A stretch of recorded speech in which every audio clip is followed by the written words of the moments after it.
गांव की बहन।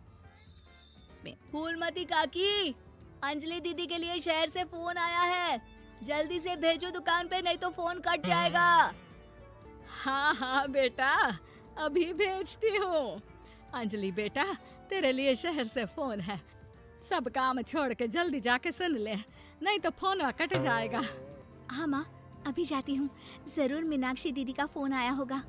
हाय अंजलि। नमस्ते दीदी, मेरा मतलब हाय, कैसी हो आप? यहाँ तो सब ठीक है। मामा मामी कैसे हैं? तू कैसी है? मेरे तो एग्जाम्स होने वाले हैं, हर रोज कॉलेज जाना पड़ता है, lectures, extra classes, private coaching. ओ मैं तो इतना थक जाती हूँ, क्या बताऊँ। आपकी कॉलेज वाली बहन जी आपको इतना पढ़ाती है, तो घर कब जाती हैं आप दीदी? अरे नहीं नहीं, ये सब सिर्फ मेरी प्रोफेसर नहीं पढ़ाती, मैं अलग से दूसरे टीचर्स के पास भी पढ़ने जाती हूँ। दीदी फिर तो आप बहुत थक जाती होगी ना, आप ना पैदल मत जाया करो, टांगा ले लिया करो दीदी। नहीं मेरी भोली बहन, ना मैं पैदल जाती हूँ, ना ही यहाँ टांगा मिलता है, मैं बस से जाती हूँ और थोड़ी दूरी के लिए रिक्शा ले लेती हूँ। सच्ची? वहाँ पर टांगे नहीं बस चलती है? वाह, वो भी हर रोज? हमारे गांव में भी बस आती है, दिन में 2 बार। यही तो खास बात है शहर की, यहाँ बसें पूरा दिन दौड़ती हैं सड़कों पर, और सिर्फ बसें ही नहीं, कार, स्कूटर और ट्रक भी, और तो और थोड़ी दूरी पर तो हवाई जहाज भी है, जहाँ से हवाई जहाज आसमान में उड़ते हैं। अच्छा दीदी, मैं फोन रखती हूँ, बुआ जी फूफा जी को मेरा नमस्ते कहना। हाँ माँ, हम लोग शहर में क्यों नहीं रहते? बुआ जी, फूफा जी और मीनाक्षी दीदी तो शहर में ही रहते हैं। अरे क्योंकि तेरे बुआ जी की शादी शहर में हुई थी, इसलिए बेटा। शादी से पहले वो भी तेरे पापा और दादा दादी के साथ गांव में ही रहती थी। तो फिर बा, मुझे शहर भेज दो ना, मैं भी शहर देखना चाहती हूँ। इतनी बार मीनाक्षी दीदी से शहर के बारे में सुन चुकी हूँ, अब मैं भी वहाँ जाकर देखना चाहती हूँ। बस आप मुझे शहर भेज दो। ठीक है, इस बार गर्मियों की छुट्टियों में कुछ दिन रह आना शहर, अपनी बुआ के घर। अब तो खुश ना? हाँ माँ, बहुत खुश। आप देखना मैं शहर जाके कितने मजे करती हूँ। अंजलि अगले दिन स्कूल जाती है और वहाँ अपने सारे दोस्तों को अपने शहर जाने की बात बताकर चिढ़ाती है। अरे श्रद्धा, शीतल, सरोज, तुम लोग इन गर्मियों की छुट्टियों में कहाँ जा रही हो? एकादशी वाले गांव के मेले में।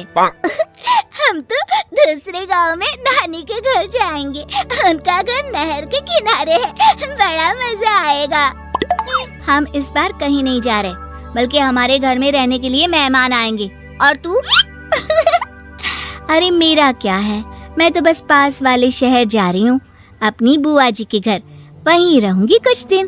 तुम लोग चिंता मत करना, मैं चिट्ठी लिखूंगी तुम सबको वहाँ से। पापा मुझे तो चक्कर आ रहे हैं, जी घबरा रहा है। बेटा, शहर आने की जिद भी तो तूने ही की थी, अब पहली बार बस में चढ़ी है तो यही होना था, भुगतो अब। अरे मामा जी, अंजलि, आप लोग आने से पहले बता तो देते, मैं लेने आ जाती बस स्टैंड तक। आओ आओ भैया, आओ बेटी अंजलि। माँ बुआ जी कैसे हैं वहाँ, और भाभी कैसी हैं? सब ठीक है, बस अंजलि जिद कर रही थी कुछ दिन आप लोगों के साथ रहने की, सो छोड़ने आ गया। दीदी, आप मुझे शहर घुमाने ले जाओ ना, मुझे भी शहर देखना है। हाँ हाँ चल, तैयार हो जा जल्दी से। अंजलि तैयार होने जाती है और कुछ देर बाद जब बाहर आती है तो अरे ये क्या कर दिया तूने, मार्केट तक ही तो जाना है, इतनी डार्क रेड लिपस्टिक, इतने बड़े बड़े झुमके और चूड़ियां और चेहरे पर इतना सारा पाउडर। मेरी बहन, ऐसे नहीं चलेगा, जा और ये सब हटा के आ। अरे कैसे, क्यों? मैंने शहर आने के लिए इतनी मेहनत से ये सब इकट्ठा किया था, और वैसे भी मैंने देखा है मोहल्ले की राधा काकी के टीवी पर एक फिल्म चल रही थी, उसमें हीरोइनें ना ऐसे ही तैयार होकर जाती है घूमने। सब पता है मुझे, मैं तो ऐसे ही जाऊंगी दीदी। अंजलि शहर की चकाचौंध को देखकर बहुत हैरान और खुश होती है। ऊंची ऊंची इमारतें, सड़क पर दौड़ती गाड़ियाँ, बड़ी बड़ी दुकानें, उसकी एक्साइटमेंट का ठिकाना नहीं था। दीदी, ये छोटा सा कमरा सड़क के किनारे क्यों रखा है? इसमें कौन रहता होगा? ये कमरा नहीं, पीसीओ है, पीसीओ। यहाँ पर लोग फोन करने आते हैं सिक्का डालकर। ओ, हमारे गांव में तो दुकान पे ही जाते हैं बात करने।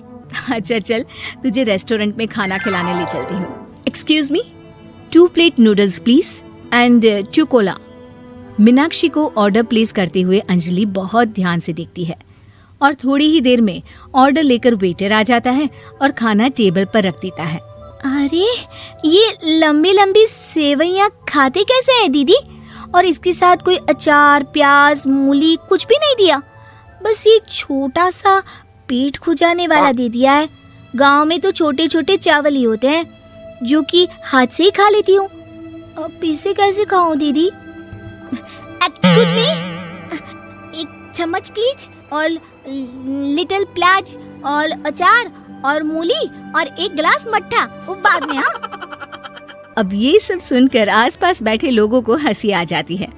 मीनाक्षी भी अपनी हंसी किसी तरह रोकने की कोशिश करती है और वेटर मुस्कुराता हुआ वहाँ से चला जाता है। अंजलि समझ नहीं पाती कि सब किस बात पर हंस रहे थे, लेकिन वो छिप जाती है।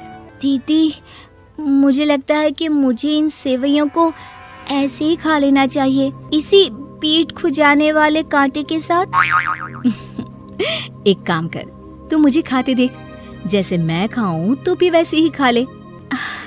ठीक है दीदी। अंजलि खाते खाते नूडल्स में सिरका ज्यादा डाल देती है, फिर ऊपर से नमक दानी से खेलते हुए काफी नमक भी अनजाने में छिड़क लेती है। अरे, ये क्या क्या खा लिया? अरे हाय हाय, कितना कड़वा है। पानी पानी, ये काला शरबत ही पी लेती हूँ। और जल्दबाजी में अंजलि जल्दी जल्दी कोला पी लेती है, जिससे उसके नाक में झंझनाहट होती है। दीदी, मुझे ले चलो यहाँ से। मैं ये सब शहरी खाना नहीं खा सकती। अब शर्म के मारे मीनाक्षी अपनी बहन को वापस घर ले जाती है और कहती है कि देख अंजलि, माना कि शहर और गांव एक दूसरे से बहुत अलग है, लेकिन इसका मतलब ये नहीं कि हमेशा शहर ही बेहतर हो और उस वजह से हमें वो सब करना पड़े जो हम नहीं कर सकते। शहर में सहूलतें तो हैं ही, पर चुनौतियां भी हैं। हम जहाँ भी रहें, हमें कभी अपने आप को कम या ज्यादा नहीं समझना चाहिए। और किसी भी नई जगह में ढलने में समय लगता है, उसके लिए तुम्हें दूसरों की नकल करने की कोई जरूरत नहीं है। बेटा, घूम लिया शहर या अभी और घूमना है? नहीं पापा, मैं अपनी गलती समझ गई हूँ। आप गांव ही